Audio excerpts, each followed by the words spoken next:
Et top! Je ne suis pas une céréale même si on me considère comme telle. Je suis bien supérieur à toutes les céréales et dans tous les domaines. Blé, orge, avoine, riz. Je ne contiens pas de gluten. Je suis riche en cuivre et en magnésium. Je contiens tous les acides aminés essentiels et je suis riche en prébiotiques. Je suis... Réponse dans quelques instants. Bonjour à toi mon cher ami préhistorique et bienvenue dans cette nouvelle vidéo d'Objectif Paléo. Je suis Fabien qui te veut du bien.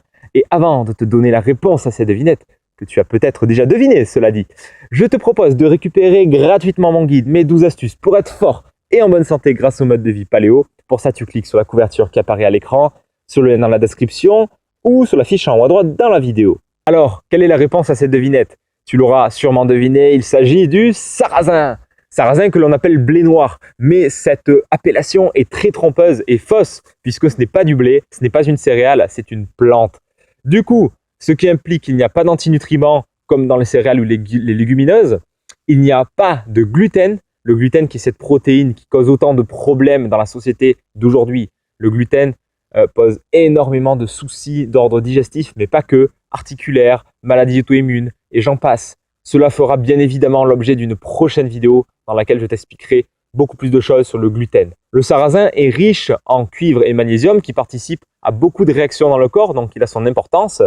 Le sarrasin est également riche en prébiotiques, c'est-à-dire ce sont les fibres qui vont aller nourrir les bactéries de l'intestin, qui vont pouvoir mâcher, manger, et ça va développer les bonnes bactéries de l'intestin. Donc c'est vraiment très intéressant, parce que comme Hippocrate le disait, toute maladie commence par l'intestin.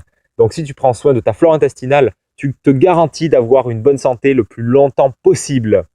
Enfin, le sarrasin contient tous les acides aminés essentiels qui ne sont pas synthétisés par le corps et qu'on a besoin d'apporter par l'alimentation. Du coup, si tu es végétarien, végétalien, vegan, eh bien, tu peux consommer ce sarrasin parce que c'est une protéine complète en fait. Il contient tout ce qu'il faut pour reconstruire le corps, entre guillemets.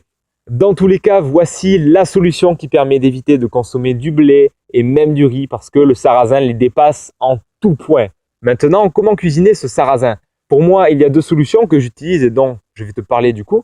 La première, c'est le sarrasin décortiqué. Il se consomme comme une céréale, c'est-à-dire que tu le cuis de la même manière, à l'eau par exemple, et tu peux le consommer avec de la sauce tomate, avec de l'huile ou d'autres sauces diverses et variées. La deuxième possibilité, c'est la farine de sarrasin que tu peux implémenter dans des gâteaux, dans des tartes, dans des pancakes, dans des crêpes. Dans toutes les préparations que tu veux, ça te permettra de remplacer toutes les farines telles que celle de blé ou de riz. Et en plus, elle a beaucoup plus de goût et elle est beaucoup plus riche dans tous les domaines.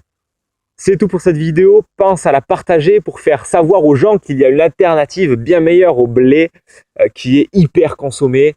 Tu peux aussi me suivre sur Snapchat pour avoir plein de conseils quotidiens qui sont exclusifs. Pour ça, tu prends avec l'application le Snapcode qui apparaît à l'écran. On se voit dans la prochaine vidéo. D'ici là, garde en tête que tu es l'acteur de ta santé. Ciao!